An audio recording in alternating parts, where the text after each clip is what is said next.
नमस्कार दोस्तों आज है 23 अगस्त 2023। हम पढ़ रहे हैं इंडियन पॉलिटी और आज हम एक न्यू चैप्टर डिस्कस करेंगे। बात करेंगे directive principles of state policy. दोस्तों ये चैप्टर स्टार्ट करें इससे पहले एक बात कहना चाहूँगा। सिविल सर्विसेज की जर्नी काफ़ी सारे चैलेंजेस आपको यहाँ पे फेस करने होते हैं। इस रास्ते में जो भी पर्सन आपके लिए क्लैप करे, ऐसा पर्सन जो भी आपका मोरल बूस्ट करे, उन सभी लोगों को थैंक यू कहना चाहूँगा। स्टडी करते रहिएगा, एक ना एक दिन आपकी मेहनत जरूर सफल होगी। चलिए यहाँ पे क्वेश्चन स्टार्ट करते हैं। सबसे पहला क्वेश्चन दिया हुआ है, लिखा है separation of judiciary from executive has been provided in one of the following parts of the Indian constitution. Question में बोला जा रहा है कि इंडियन कॉन्स्टिट्यूशन के किस हिस्से में जुडिशरी और जो एग्जीक्यूटिव है इसके सेपरेशन की बात करी गई है। ऑप्शन दिए हुए हैं the preamble, the fundamental rights, the directive principles of state policy, the 7th schedule. दोस्तों यहाँ पे सी ऑप्शन आपका करेक्ट दिया हुआ है। Directive principles of state policy part 4 के अंतर्गत आर्टिकल 50 में ये बात करी गई है, जुडिशरी और जो एग्जीक्यूटिव हैं इनके जो फंक्शन है वो सेपरेट रहेंगे। क्वेश्चन सेकंड की बात करते हैं। लिखा हुआ है under the directive principles of state policy up to what age of children they are expected to be provided free and compulsory education. Question second में बोला जा रहा है कि directive principle of state policy में किस उम्र के जो बच्चे हैं उनको फ्री और कंपलसरी एजुकेशन की बात करी गई है। तो दोस्तों यहाँ पे ऑप्शन दिए हुए हैं 14 years, 15 years, 16 years and 18 years.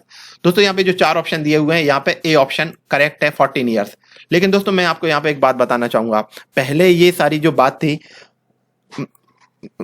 जो बात थी मतलब ये डीपीएसपी में दी हुई थी, लेकिन क्या होता है बाद में गवर्नमेंट ने 86 अमेंडमेंट कर दी और 86 अमेंडमेंट करने के बाद जो 60 to 14 ईयर्स जो बच्चे होते हैं तो इनके लिए जो कंपलसरी एजुकेशन है इसको एक फंडामेंटल राइट बना दिया गया है। 86 अमेंडमेंट के थ्रू कॉन्स्टिट्यूशन के अंदर फंडामेंटल राइट में 21A जोड़ा गया था और उसके थ्रू ये जो एजुकेशन है 6 से 14 साल के जो बच्चे इनके लिए कंपलसरी एजुकेशन की बात कर दी गई है। तो अब ये करंट में फंडामेंटल राइट हो गया है। लेकिन यहाँ पे ये जो सब पीडीएफ पहले का है तो यहाँ पे ए ऑप्शन करेक्ट हो जाएगा। लेकिन जैसा कि मैं बता चुका हूँ अभी 6 से 14 साल के जो बच्चे हैं उनके लिए कंपलसरी एजुकेशन एक फंडामेंटल राइट हो चुका है 21A के अंतर्गत और ये बात 86 अमेंडमेंट के थ्रू गवर्नमेंट ने इसको इंट्रोड्यूस कर दिया था।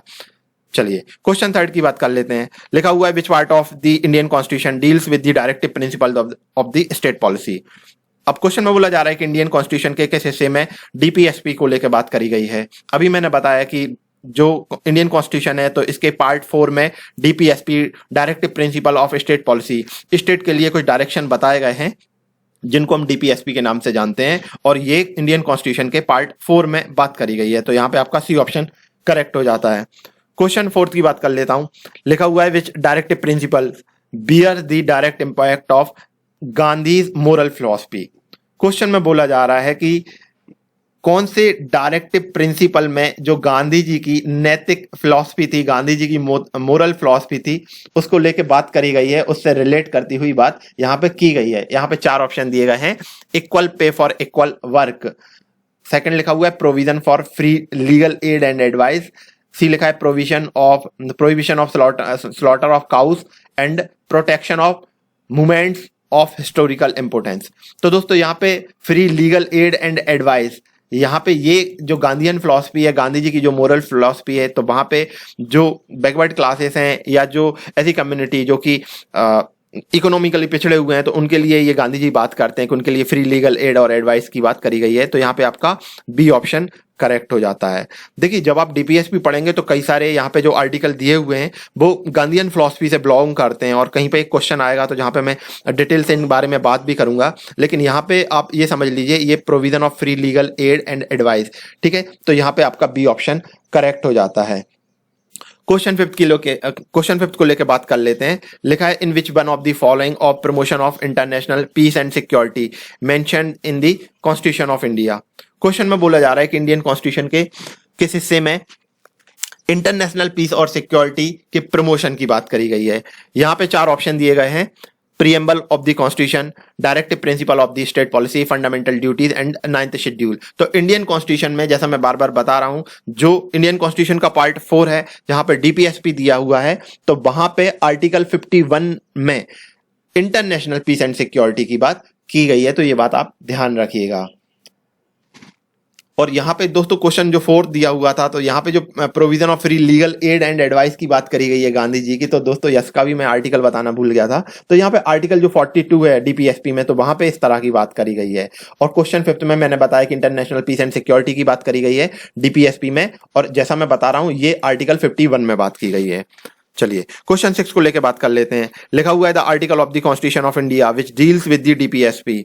अब क्वेश्चन में बोला जा रहा है इंडियन कॉन्स्टिट्यूशन के किस आर्टिकल के बीच में डीपीएसपी को लेकर बात करी गई है। तो यहाँ पे पार्ट 4 में आर्टिकल 36 से 51 के बीच में डीपीएसपी की बात करी गई है।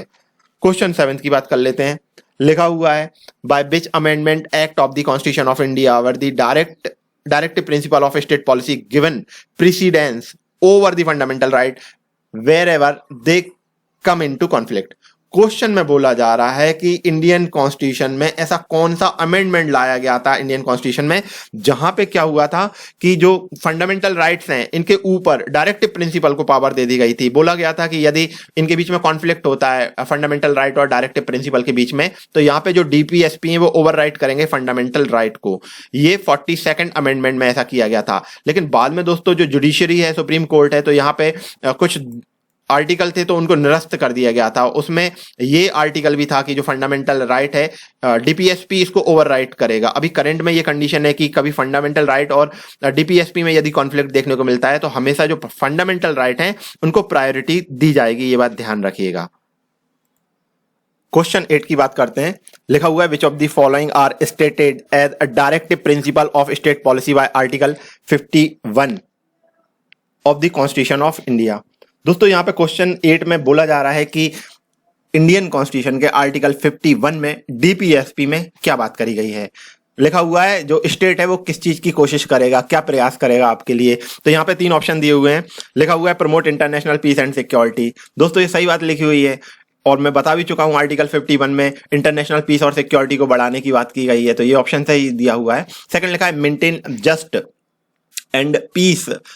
Maintain just and honourable relation between nation. लिखा हुआ है कि डिफरेंट नेशन के बीच में न्यायपूर्ण और सम्मानजनक रिलेशन को मेंटेन करना है, just and honourable relation maintain करे जाएंगे, तो ये बात भी सही दी हुई है। थर्ड लिखा हुआ है encourage settlement of international disputes by arbitration. बोला जा रहा है कि जो भी डिफरेंट कंट्रीज के बीच में यदि इंटरनेशनल डिस्प्यूट देखने को मिलता है तो फिर उसको आर्बिट्रेशन मध्यस्थता के थ्रू सॉल्व करा जाएगा, तो यहाँ पे ये बात भी सही दी हुई है। तो तीनों ऑप्शन सही दिए हुए हैं, इस तरह से यहाँ पे डी ऑप्शन आपका करेक्ट हो जाता है। क्वेश्चन 9 की बात करते हैं। लिखा हुआ है Panchayati Raj system in India laid down under. बोला जा रहा है कि पंचायती राज सिस्टम, ये जो सिस्टम है इंडिया में, इंडियन पॉलिटी में, ये किसके अंतर्गत ये बात रखी गई है। तो डीपीएसपी में ये बात करी गई है पंचायती राज सिस्टम की, ठीक है। तो ये ध्यान रखिएगा, यहाँ पे ऑप्शन सी करेक्ट हो जाता है। Directive principle of state policy में पंचायती राज सिस्टम की बात करी गई है, ये बात आप ध्यान रखिएगा। और यहाँ पे मैं आपको ये भी बता देता हूं कि डीपीएसपी में जो आर्टिकल 40 है, 40, ठीक है, तो वहां पे पंचायती इंस्टीट्यूशन की बात करी गई है, पंचायती राज सिस्टम को स्टेब्लिश करने की बात करी गई है। क्वेश्चन 10 की बात कर लेते हैं। लिखा हुआ है equal pay for equal work has been ensured in the Indian constitution as one of the. यहां पे बोला जा रहा है समान काम के लिए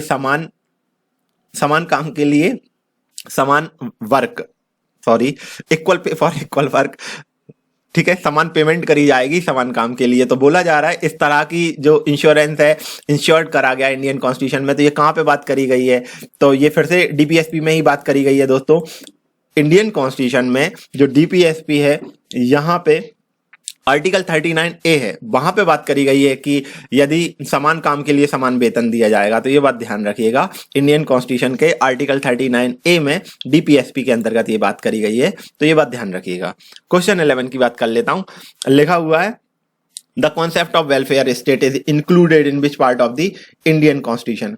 क्वेश्चन में बोला जा रहा है भारतीय संविधान के किस हिस्से में वेलफेयर स्टेट, कल्याणकारी राज्य, ठीक है, वेलफेयर स्टेट की बात करी गई है। तो दोस्तों ये भी आपका डीपीएसपी में बात करी गई है, ठीक है, तो यहां पे आपका सी ऑप्शन करेक्ट हो जाता है। Directive principle of state policy, C option correct है। क्वेश्चन 12 की बात कर लेते हैं। लिखा हुआ है which of the following is not included in the directive principle of state policy. Question में बोला जा रहा है कि यहाँ पे जो 4 ऑप्शन दिए गए हैं इनमें से ऐसी कौन सी चीज है जो कि स्टेट जो डीपीएसपी है वहां पे ये बात नहीं करी गई है। तो लिखा हुआ है प्रोहिबिशन ऑफ लिक्वर। ठीक है, तो ये जो दारूखोरी होती है हमारी कंट्री में, इसको प्रोहिबिशन की बात करी गई है, रोकने की बात करी गई है, और ये डीपीएसपी में बात करी गई है दोस्तों। आर्टिकल 47 है जहां पे प्रोहिबिशन ऑफ लिक्वर की बात करी गई है। ठीक है, तो यहाँ पे बोला गया है नॉट इंक्लूडेड, तो ये ऑप्शन तो नहीं होने है, लेकिन इसके आर्टिकल ध्यान रखिएगा। आर्टिकल 47 में प्रोहिबिशन ऑफ लिक्वर की बात करी गई है। इसके बाद आपका राइट टू वर्क की बात भी करी गई है दोस्तों। काम जो है मतलब लोगों को काम का अधिकार भी मिलना चाहिए, लेकिन दोस्तों आपको ये बात जरूर पता होगी जो डीपीएसपी है वो इन्फोर्सेबल नहीं है। ठीक है, इनजस्टिशिएबल है, मतलब ऐसा नहीं है कि यदि गवर्नमेंट इनको नहीं कर रही है तो आप हाई कोर्ट सुप्रीम कोर्ट पहुंच जाएंगे। ठीक है, तो फंडामेंटल राइट के साथ ये कंडीशन है, लेकिन डीपीएसपी में ऐसा नहीं है। तो राइट टू वर्क, हमें काम का अधिकार मिला है, लेकिन अब जरूरी नहीं है गवर्नमेंट सभी को काम अवेलेबल करा ही पाए। ठीक है, तो ये राइट टू वर्क भी एक डीपीएसपी है, डायरेक्टिव प्रिंसिपल है। और डायरेक्टिव प्रिंसिपल ऐसी कंडीशन रहती है कि डायरेक्शन रहते हैं स्टेट के लिए, जब उनके पास पैसा हो जाता है तो फिर आपके लिए ये जो एमिनिटीज हैं, ये जो कंडीशन है, ये फुलफिल करी जाती हैं। तो राइट टू वर्क ये आर्टिकल 41 में बात करी गई है।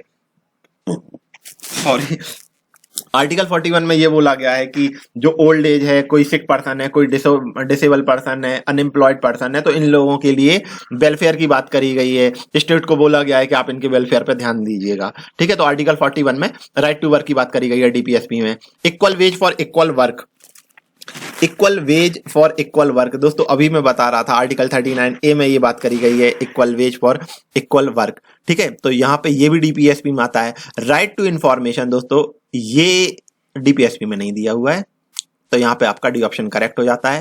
राइट टू इंफॉर्मेशन एक्ट आया था 2005 में। ठीक है, और फिर बाद में ये हमारा अधिकार बन गया है। क्वेश्चन 13 की बात कर लेता हूं।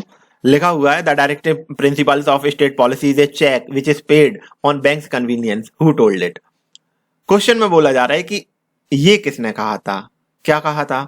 बोला जा रहा है कि डायरेक्टिव प्रिंसिपल एक इस तरह का चेक है जो कि बैंक की सुविधा के ऊपर निर्भर करता है। ठीक है, जब बैंक जब इसको मतलब बैंक के पास जब मनी होगी तब वो इसको कैश कर सकता है। तो दोस्तों इसी तरह की कंडीशन है स्टेट के लिए। स्टेट गवर्नमेंट के पास जब सफिशिएंट मनी हो जाती है तो डीपीएसपी में जो डायरेक्शन दिए गए हैं स्टेट गवर्नमेंट आपके लिए वो सारे जो प्रोविजन करे हुए हैं डायरेक्टिव प्रिंसिपल में, तो वो सारे फुलफिल करती है। तो इसी तरह की जो स्टेटमेंट है कि जो डीपीएसपी है वो एक तरह का चेक है जो कि बैंक की कन्वीनियंस पे डिपेंड करता है उसको पेड कराना। तो ये किस पर्सन ने स्टेटमेंट दी थी, तो ऐसा भीमराव अंबेडकर ने कहा था। ए ऑप्शन आपका यहाँ पे करेक्ट हो जाता है। क्वेश्चन 14 की बात कर लेता हूं। लिखा हुआ है विच one of the following is directive principle of state policy. दोस्तों यहाँ पे बोला जा रहा है कि यहाँ पे कौन सी ऐसी बात है जो कि directive principle of state policy है। लिखा हुआ the state shall endeavour to protect and improve environment.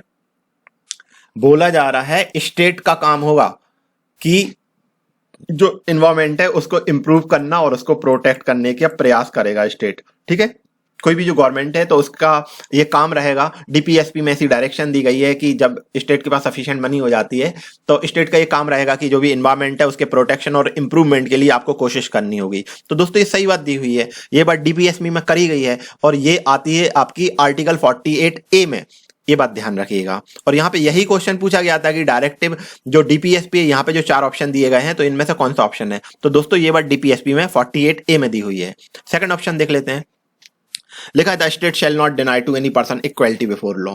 देखिए दोस्तों पिछले जो 2 लेक्चर आए थे वहां पे हम फंडामेंटल राइट के बारे में बात कर रहे थे और यहाँ पे ये जो बात चल रही है कि कोई भी स्टेट है किसी पर्सन के साथ इक्वलिटी ऑफ बिफोर लॉ, कानून के सामने सब बराबर हैं, इसको डिनाई नहीं कर सकता। तो ये एक डीपीएसपी नहीं है, फंडामेंटल राइट है जो कि आर्टिकल 14 में बात करी गई है। ठीक है, तो ध्यान रखिएगा ये फंडामेंटल राइट है आर्टिकल 14 के तहत। ऑप्शन सी दिया हुआ है the state shall not discriminate against any person on ground of religion, race, caste, sex, place of birth.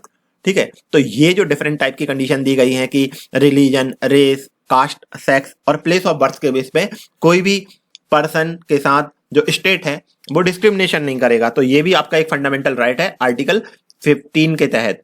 ठीक है, तो यहाँ पे ये ऑप्शन भी सही नहीं है। अनटचेबिलिटी इन्फोर्समेंट, ठीक है, तो अनटचेबिलिटी को अबॉलिश कर दिया गया था दोस्तों, ये भी एक फंडामेंटल राइट है आपका आर्टिकल 17 में। तो यहां पे ए ऑप्शन करेक्ट दिया हुआ है, बाकी यहां पे जो सारे ऑप्शन है वो फंडामेंटल राइट को लेके दिए गए हैं, ठीक है।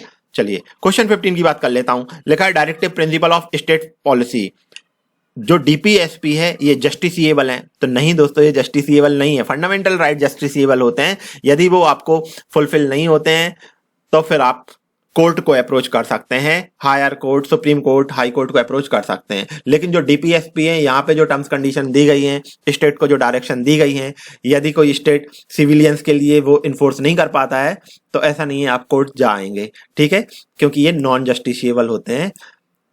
चलिए, तो यहाँ पे आपका बी ऑप्शन करेक्ट हो जाता है, ये बात ध्यान रखिएगा। थर्ड लिखा है only some of the provision are justiciable, तो दोस्तों ये बात गलत दी हुई है, लिखा हुआ है कि कुछ प्रोविजन जस्टिसिएबल है, कोई सा भी प्रोविजन जस्टिसिएबल नहीं है डीपीएसपी का, ठीक है। चलिए क्वेश्चन 16 की बात कर लेता हूं।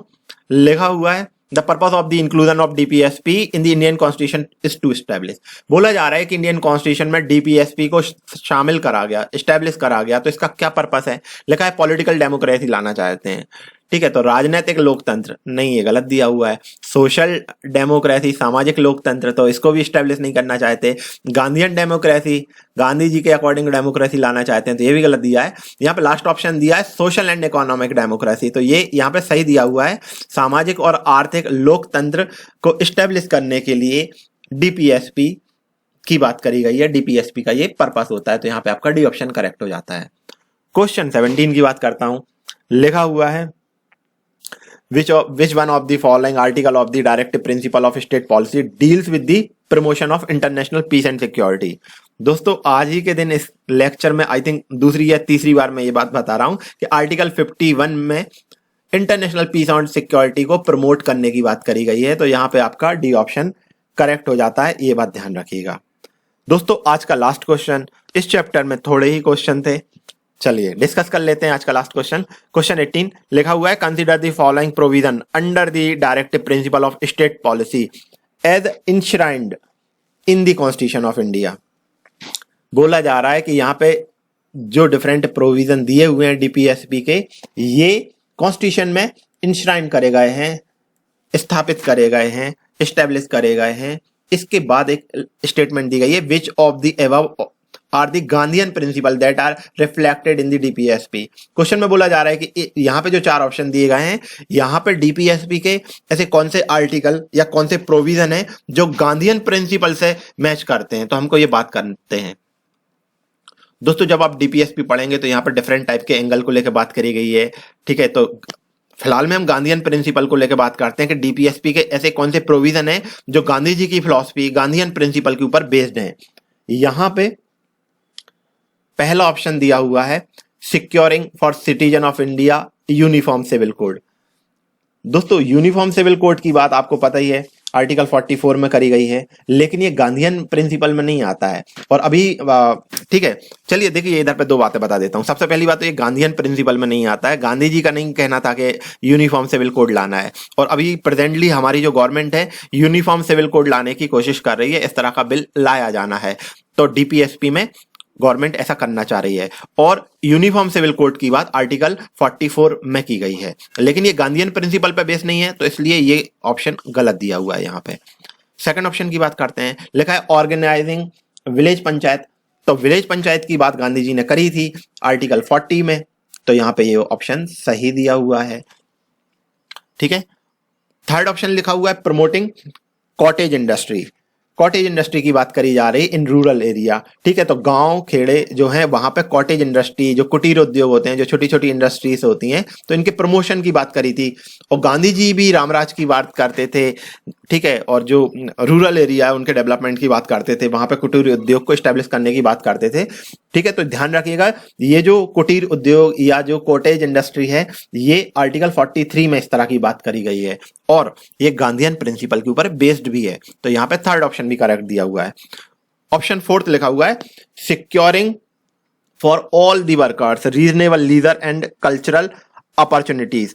लिखा हुआ है कि जो वर्कर्स हैं उनके लिए रीजनेबल लीजर और कल्चरल अपॉर्चुनिटीज को सिक्योर करना है, ठीक है। तो जो वर्कर्स हैं उनके लिए आप उचित अवकाश और कल्चरल अपॉर्चुनिटीज मतलब सांस्कृतिक जो अवसर हैं इनको सिक्योर करेगी गवर्नमेंट। तो दोस्तों ये डीपीएसपी में आता है, ये बात सही है।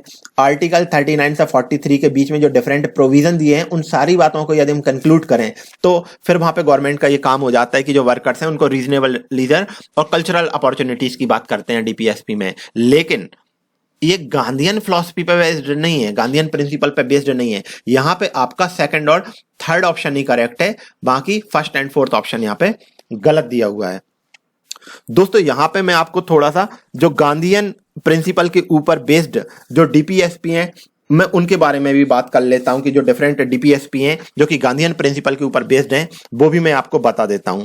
दोस्तों सबसे पहले तो आर्टिकल 40 जैसा कि मैं अभी बता चुका हूं विलेज पंचायत की बात गांधी जी करते हैं, ठीक है। इसके बाद दोस्तों 40 के बाद 43 जैसा मैंने बताया गांधी जी ने रूरल एरियाज में कॉटेज इंडस्ट्री जो कुटीर उद्योग है इनको प्रमोट करने की भी बात करते हैं गांधी जी। इसके बाद दोस्तों गांधी जी ने 43B जो डीपीएसपी था वहां पे जो कोऑपरेटिव सोसाइटी है तो इनको लेके बात करी थी, या जो गांधीयन प्रिंसिपल था। और डीपीएसपी 43B में भी ये बात करी गई है कि जो कोऑपरेटिव सोसाइटी है तो इनका जो प्रमोशन है ऑटोनॉमस जो इनकी फंक्शनिंग है इसको भी गवर्नमेंट प्रमोट करेगी, ठीक है। इसके बाद आर्टिकल 46 में दोस्तों जो माइनॉरिटी कम्युनिटी है SC ST कम्युनिटी है तो इनकी एजुकेशन हेल्थ इन सबको बढ़ाने की बात करी गई है। इसके बाद दोस्तों आर्टिकल 47 में डीपीएसपी में ये बात करी गई है कि जो लिक्वर है जो ड्रग्स है इनके कंजम्पशन को गवर्नमेंट कम करेगी, और ये गांधीयन प्रिंसिपल पे भी बेस्ड है। गांधी जी भी सोचते थे कि ये सब मदिरापान नहीं करना चाहिए, ये बात ध्यान रखिएगा, ठीक है। और आर्टिकल 48 दोस्तों आर्टिकल 48 में जो स्लॉटरिंग ऑफ काउस हैं जो दुधारू पशु हैं, ठीक है, ऐसे मवेशी जो मिल्क प्रोडक्शन करते हैं तो उनके स्लॉटरिंग को मनाही कर रही थी गांधी जी ने, और ये डीपीएसपी में भी बात करी गई है आर्टिकल 48 में, ठीक है। तो उन्होंने बोला था कि जो अच्छी ब्रीड्स हैं उनके इंप्रूव करने की बात करी थी। तो यहाँ पे दोस्तों जो गांधीयन प्रिंसिपल पे डिफरेंट आर्टिकल थे मैंने बहुत सारी बातें करी, आर्टिकल 40, 43, 43B, 46, 47 एंड 48। और यहाँ पे जो आपका आर्टिकल 40 और 43 ऑप्शन जो दिया हुआ है वो करेक्ट दिया हुआ है, बाकी यहाँ पे सारी बातें गलत दी हुई हैं। दोस्तों आप ये डीपीएसपी का चैप्टर अच्छे डिटेल से पढ़िएगा, आपको पता होना चाहिए, और यहाँ से एग्जाम में क्वेश्चन भी आते रहते हैं। तो दोस्तों इस तरह से ये पूरा चैप्टर फिनिश हो जाता है। इसके बाद अब जो नेक्स्ट लेक्चर आएगा उसमें मैं फंडामेंटल ड्यूटीज की बात करूंगा।